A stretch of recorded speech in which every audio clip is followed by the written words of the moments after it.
Binilhan ko ulit ng bagong flower si Joelyn kada every 4 days or 5 days. At nakita ko malanta na yung kanyang flowers. Pinapaltan ko na po siya kagad. Alam ko kasi ang aking anak, paasikaso po yan eh. Talagang napakalambing po niyan. Bagamat talagang anong-ano lang talaga siya sa love life po niya. Hindi ko lang kung hinahabol niya kagaya ng daddy niya na mabait, maasikaso. Dahil kapag nagka-love life talaga siya, talagang sobra-sobra siyang magmahal.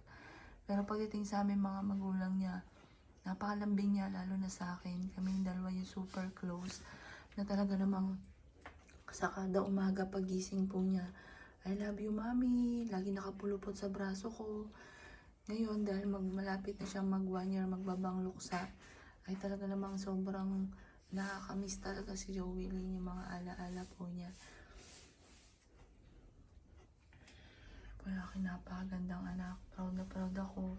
Kasi kung mapapansin, pati si Justin, pag pinagbasdan po siya, kawig na kawig siya ni Joelyn. Parang yung mukha po nila, hindi nagkakalayo sa Angel dahil napakaamo ng mukha. O kaya sa Ninyo, ang aamo po ng mga mukha po nila. Sabi ko, Daddy, manang-mana talaga sa akin ang aking mga anak.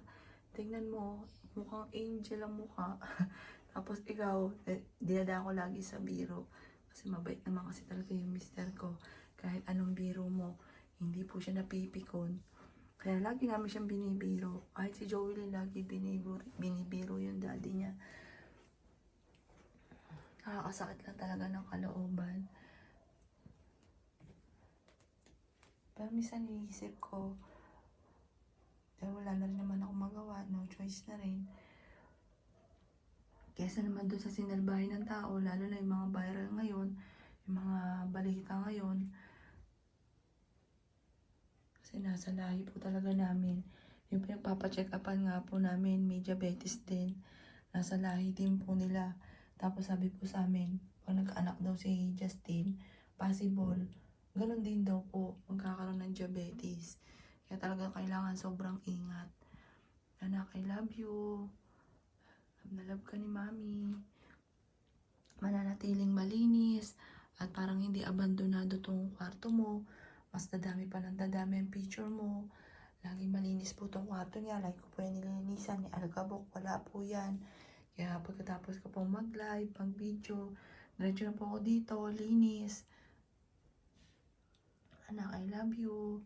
Akala lagi namin may tao dito. Tingnan niyo po ha. Nagugulat kami. Pag nag-CR ako dito, magugulat kami. Kasi parang may nakatayo doon. Ayun nga po si Jovel. Akala namin totoo. Ilang beses po kami nagugulat po dyan.